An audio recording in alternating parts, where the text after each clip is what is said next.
Future exam में आप सभी लोगों का एक बार पुनः स्वागत है। हम जो है सामान्य अध्ययन के जो है कुछ प्रश्नों को जो है एमसीक्यू के रूप में जो है सॉल्व कर रहे हैं। इसका जो टेस्ट नंबर जो है तीसरा है, जो कि UP PCS, RO, ARO, UP triple SC, UK PCS और सभी परीक्षाओं के लिए जो है ये उपयोगी होगा। चलिए प्रश्नों को शुरू करते हैं। आज का जो पहला प्रश्न है वह है, किस स्थान पर प्रथम भारतीय पुरापाषाण कलाकृति की खोज हुई थी? मिर्जापुर में, पल्लावरम में, दायमाबाद में या सोहन घाटी में? इसका जो सही आंसर है यह है ऑप्शन बी, पल्लावरम मद्रास में अवस्थित है। यहाँ पर जो है पुरापाषाण कलाकृति की खोज हुई थी। ऑप्शन बी जो है सही है। आज का दूसरा क्वेश्चन जो है, आंग्ल मराठा युद्ध के दौरान निम्न में से कौन सी संधि सबसे अंत में हुई थी? सिंधिया के साथ ग्वालियर की संधि, ये कथन हमारा गलत है। बाजीराव द्वितीय के साथ पूना की संधि, ये भी कथन हमारा गलत है। सिंधिया के साथ अर्जुन गांव की संधि, ये भी कथन हमारा गलत है। और ऑप्शन डी है होलकर के साथ मंदोर की संधि, ये जो है सही है। यहाँ पे हमारा जो आंसर होगा दूसरे का वो होगा ऑप्शन डी सही है। तीसरा क्वेश्चन है, 20वीं शताब्दी के प्रारंभ में the economic history of India पुस्तक के लेखक कौन थे? दादा भाई नौरोजी थे, बाल गंगाधर तिलक थे, रमेश चंद्र दत्त थे या महादेव गोविंद रानाडे थे? इसका जो सही आंसर है यह ऑप्शन सी, रमेश चंद्र दत्त। चौथा क्वेश्चन है, किस भारतीय नेता ने 1930 में प्रथम गोलमेज सम्मेलन में भाग लिया था? महात्मा गांधी ने, मदन मोहन मालवीय ने, मोतीलाल नेहरू ने या ऑप्शन डी है मोहम्मद अली ने? इसका जो सही आंसर है वह ऑप्शन डी, मोहम्मद अली। पांचवा प्रश्न है, निम्न में से किन वकीलों ने असहयोग आंदोलन के आरंभ होने पर अपनी वकालत त्याग दी? आसफ अली, इनका पूरा नाम जो है अरुणा आसफ अली है, और सी राजगोपालाचारी, सैफुद्दीन किचलू, टी प्रकाशम? इसका सही उत्तर है ए या बी या सी या डी। जो इसका सही आंसर है वह ऑप्शन डी। इन जैसे ही असहयोग आंदोलन प्रारंभ हुआ, इन चारों ही क्रांतिकारियों ने जो है अपनी जो है इनके पास वकालत की डिग्री थी, उन्होंने जो अपनी डिग्री को त्याग दिया। ऑप्शन डी इसका सही है। छठा प्रश्न है, निम्न में से किसे लॉर्ड हार्डिंग पर बम फेंकने के आरोप में प्राणदंड दिया गया था? वो कौन था? अमीर चंद था, अवध बिहारी था, बसंत कुमार था? तो उसका उत्तर जो है ए सही, बी सही, सी सही या डी सही। तो ये तीनों ही जो है लॉर्ड हार्डिंग पे जो है बम फेंकने के जुर्म में जो है इन तीनों को जो है प्राणदंड की सजा हुई थी। ऑप्शन डी जो है इसका सही है। प्रश्न 7 है, कार्बन मोनोऑक्साइड के संदर्भ में सही कथन बताइए। यह हीमोग्लोबिन के साथ ऑक्सीजन की अपेक्षा अधिक प्रबलता से संयुक्त नहीं हो पाती। ये कथन गलत है। कार्बन मोनोऑक्साइड क्या होता है? हीमोग्लोबिन के साथ जो है अधिक प्रबलता के साथ जो है संयुक्त होती है। दूसरा कथन है, जब रक्त में कार्बोक्सी हीमोग्लोबिन की मात्रा 3 से 4% हो जाती है तब ऑक्सीजन ले जाने की क्षमता घट जाती है। ये कथन हमारा दूसरा जो है एकदम सही है। तीसरा है, ऑक्सीजन की मात्रा कम होने पर हृदय वाहिका तंत्र अवयव स्थिर नहीं होता है। ये कथन क्या है? स्थिर मतलब स्थिर हृदय वाहिका तंत्र में क्या होता है? दिक्कत होने लगी। जब सांस लेने में व्यक्ति को क्या होगा? परेशानी होगी, जब उसको ऑक्सीजन हृदय को कम मिलेगी। तो ये भी कथन जो है हमारा तीसरा भी गलत है। इस प्रकार यहाँ पर जो सही आंसर है वह केवल ऑप्शन डी, जो केवल कथन 2 जो है यहाँ पर सही है।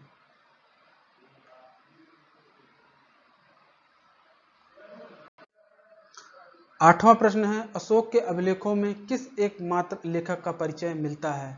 रविकीर्ति का, चापड़ का, कालिदास का या कुषाण चाम का? तो इसका जो सही आंसर है वह है ऑप्शन बी, चापड़ का।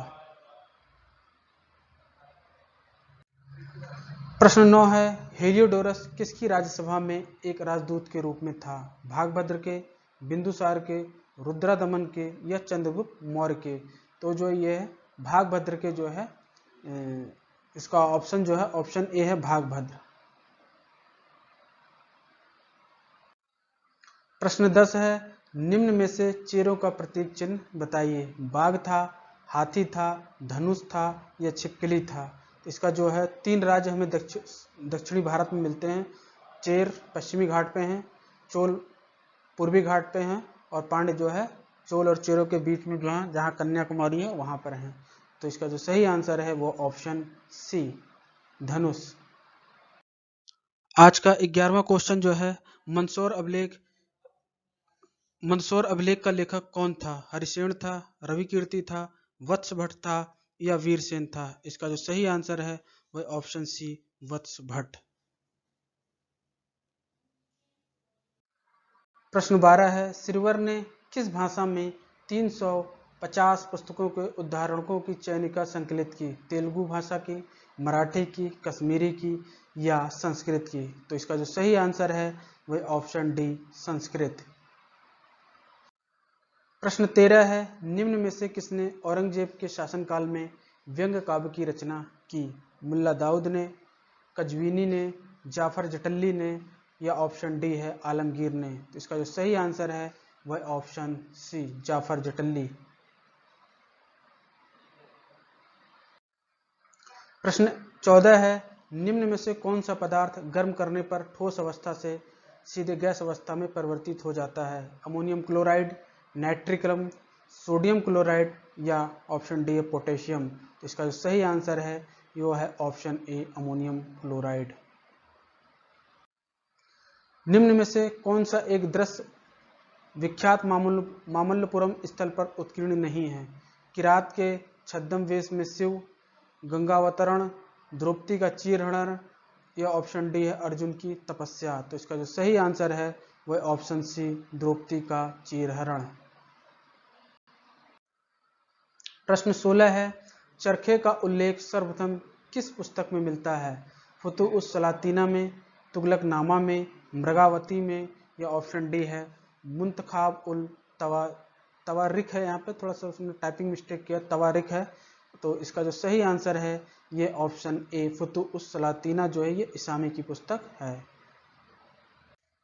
प्रश्न 17 है, निम्न में से क्लोरीन सिंक का प्रमुख कार्य बताइए। नाइट्रोजन परमाणु को बनाते हैं, क्लोरीन परमाणु को बनाते हैं, ओजोन क्षय को रोकते हैं या ओजोन क्षय को बढ़ाते हैं। इसका जो सही आंसर है ये ऑप्शन सी ओजोन क्षय को रोकना। प्रश्न 18 है, पूना में परमहंस मंडली की स्थापना किसने की। ये स्थापना आएगा, यहाँ पे टाइपिंग मिस्टेक है थोड़ा सा। पूना में परमहंस मंडली की स्थापना किसने की। महादेव गोविंद रानाडे ने, दादोबा पांडुरंग ने, गणेश वासुदेव जोशी ने या ऑप्शन डी है बाल शास्त्री ने। तो इसका जो ऑप्शन सही है वह ऑप्शन बी दादोबा पांडुरंग।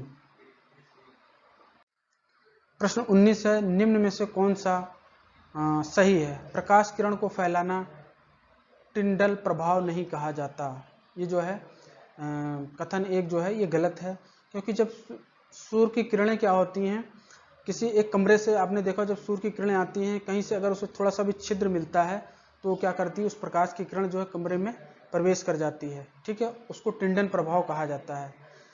और इसमें कमरे के छिद्र से प्रकाश आता है, मैंने बता दिया। यह धूल व कणों के फैलने के कारण होता है, क्योंकि हमारे वायुमंडल में क्या धूल व कार्बन है, कण है, उससे जब सूर्य का प्रकाश आता है तो ये क्या हो जाता है, ये फैलती रहती हैं। ये फैलती, आपने देखा होगा कि जब सूर्य का प्रकाश आएगा तो जो जहाँ से सूर्य का प्रकाश आपको लगता है कि यहाँ पे धुंधला जैसा है, वो इसका प्रमुख कारण है धूल व कार्बन के कणों के फैलने के कारण होता है।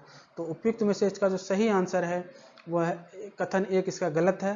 कथन 2 और 3 जो है इसके सही, ऑप्शन बी जो है इसका सही आंसर है।